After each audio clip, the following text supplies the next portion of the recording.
Oke, selamat pagi semua. Saya minta maaf dahulu karena lambat mati-mati. Saya ingat pukul 9 kelas kamu mula. Oke, jadi saya mohon maaf untuk kelewatan kelas pada hari ini. Oke, jadi kita sambung faksi, simetri, dan pintasan Y. Sebelum itu, siapa yang belum buat latihan, belum siapkan latihan, tolong siapkan. Saya masih terima. Oke, bagi yang hantar walaupun lewat. Oke, kita teruskan. Faksi, simetri, dan pintasan Y. Sebelum ini, kamu tahu faksi simetri sebagai sesuatu yang di tengah-tengah. Oke, dia macam satu garisan. Kalau dilipat, garis itu satu kertas itu dilipat pada faksi simetri itu, jadi dia akan sama. Bentuk kiri sama dengan yang sebelah kanan. Pintasan Y pula adalah apabila graf melalui faksi Y. Oke, melalui faksi Y itu pintasan Y. Oke, kali ini kita lihat faksi simetri dan pintasan Y bagi graf kuadratik. Oke, atau fungsi kuadratik. Oke. Faksi simetri bagi suatu graf fungsi kuadratik adalah selari dengan faksi Y. Oke, apa maksud selari? Kita tengok dahulu. Kedua, oke, katakan ini faksi X, ini Y. Nah, dia selari dengan ini, maksudnya dia memanjang begini, memanjang ke bawah. Oke, dia selari dengan faksi Y. Oke, kemudian melalui mesti. Oke, kalau kamu lihat ini, merah, warna merah ini, tulisan merah, melalui titik maksimum atau titik minimum. Oke, contoh, kalau ini graf kamu, contoh, ini faksi dia. Ini kan titik maksimum. Jadi, faksi simetri, dia mesti lalu yang titik itu. Kalau graf kamu yang begini, faksi simetri akan lalu titik minimum. Oke, itu faksi simetri bagi fungsi kuadratik. Graf fungsi kuadratik. Nah, ini maksud saya tadi. Kalau kita ingat balik, kalau graf senyum begini, apa kaitan dengan E dia? E lebih dari sifar, maksudnya positif. Positif, graf senyum, tapi titik di bawah ni titik apa? Titik ni minimum di bawah. Oke, ingat kalau di bawah minimum. Seterusnya, E kurang dari sifar, maksudnya negatif, akan menghasilkan graf yang sedek seperti ini. Jadi titik di atas sekali ini, kalau bawah minimum, atas maksimum. Dan garis hitam ini, garis hitam putus-putus ini adalah faksi simetri. Faksi simetri sama dengan sebelah ini. Kalau kamu lihat, dia mesti melalui titik minimum ini atau titik maksimum. Itu maksud dia tadi. Ya, itu maksud ini.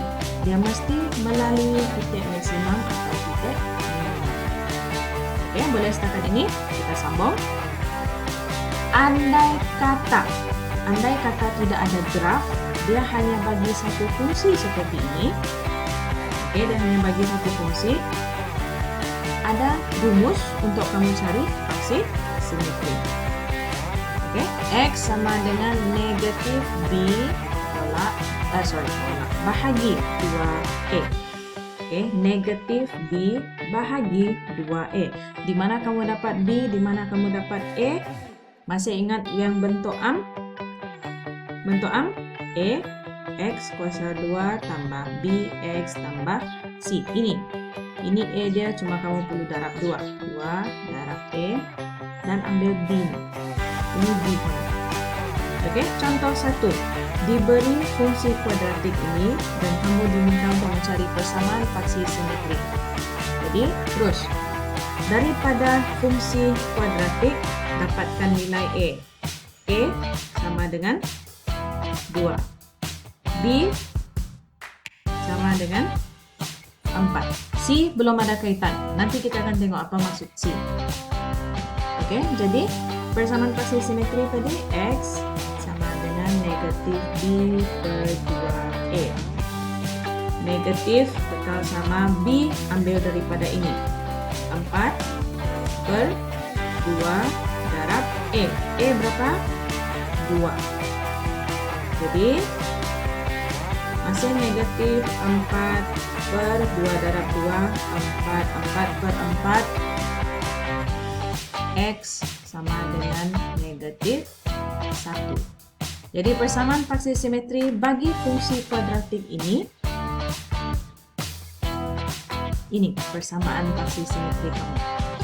Oke, kita coba untuk contoh kedua. Oke, contoh kedua. Cari dahulu, tulis dahulu persamaan paksi simetri X, ingat negatif B per 2E. Cari dahulu nilai E. Buang X kuasa 2. E sama dengan negatif 2. B sama dengan 4. Jadi persamaan paksi simetri bagi fungsi ini X sama dengan negatif B 4 tolak 2 darab negatif 2. Masih negatif 4 di bawah negatif 4. Jadi jawaban X sama dengan, kamu boleh tekan kalkulator, negatif 4 bahagi negatif 4 1. Yaitu adalah persamaan paksi simetri bagi fungsi kuadratik ini. Boleh setakat ini yang kamu perlu ingat. X sama dengan negatif B per 2E atau bahagi 2E. Oke, di mana kamu dapat nilai B? Daripada fungsi. Nilai A pun daripada fungsi. Jadi tolong berhati-hati kalau nilai A kamu ada negatif. Oke, kalau ada negatif, garanti jawapan kamu positif sebab ada negatif sudah sedia di depan. Oke, kita sambung. Contoh ketiga. Persamaan paksi simetri X sama dengan negatif B per 2E. Nilai A berapa? Negatif 1 per 2. Nilai B berapa? Negatif 4. Berhati-hati kalau ada negatif. Oke, sambung. X sama dengan negatif B. Semua ini, tolong ambil semua ini. Negatif 4 per 2 darab E negatif 1 per 2. Oke, negatif kamu boleh hilangkan sudah. Maksudnya positif 4 per 2 negatif 1. 4 bahagi negatif 1, X sama dengan negatif 4. Oke, jadi ini adalah paksi simetri kamu, persamaan paksi simetri X sama dengan negatif 4. Oke, boleh setakat ini untuk persamaan paksi simetri. Kamu perlu ingat ini betul-betul.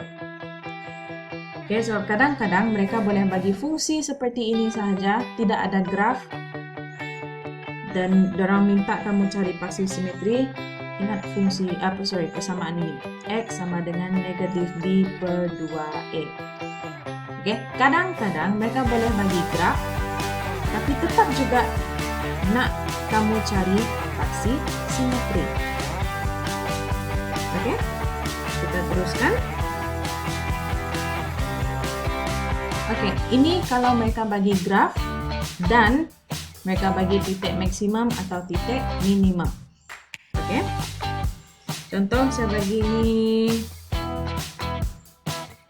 Oke, saya bagi ini titik negatif 3, 5. Dan ini titik maksimum dia, contoh dia 47. Oke, apakah terus persamaan paksi simetri? X sama dengan apa? Ini pun X terus sama dengan, saya tidak perlu kira, terus ambil nilai X ini. Jadi yang pertama ini X sama dengan negatif 3.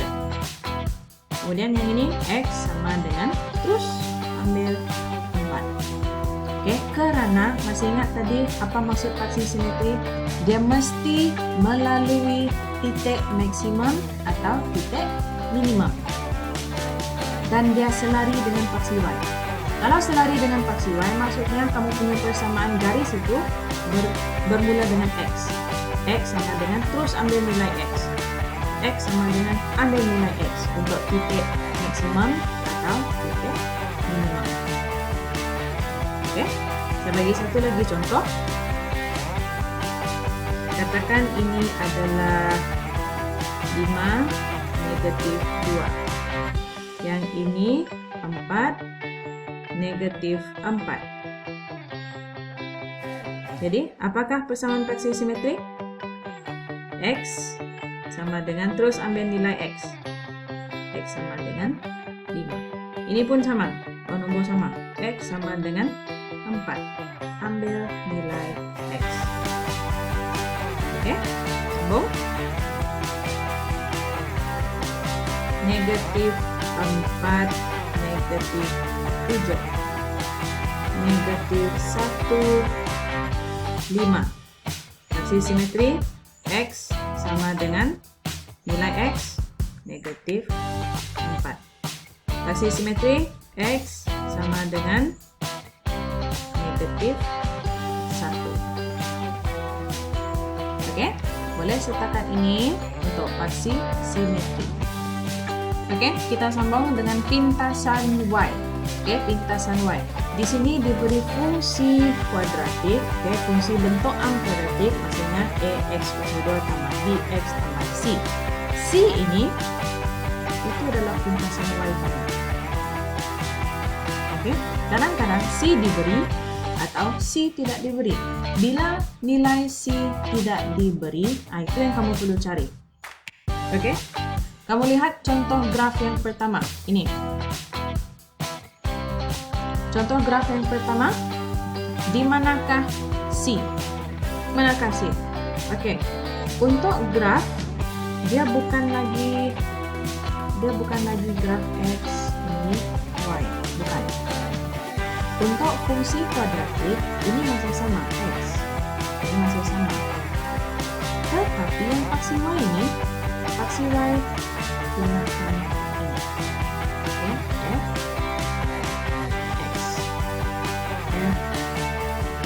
bukan lagi Y. Oke, untuk fungsi kuadratik mesti guna fx bukan y. Oke, jadi C dia adalah pintasan Y. Pintasan Y ya, atau pintasan fx ini. Oke, sebab Y adalah fx digantikan dengan fx. Di mana dia jumpa paksi fx? Di sini. Ini adalah C kamu. Oke, di mana-mana dia jumpa paksi fx, itu adalah nilai C. Oke, kalau soalan seperti ini, soalan seperti ini, kita akan sambung di video seterusnya. Oke, saya mohon kamu salin dahulu contoh ini.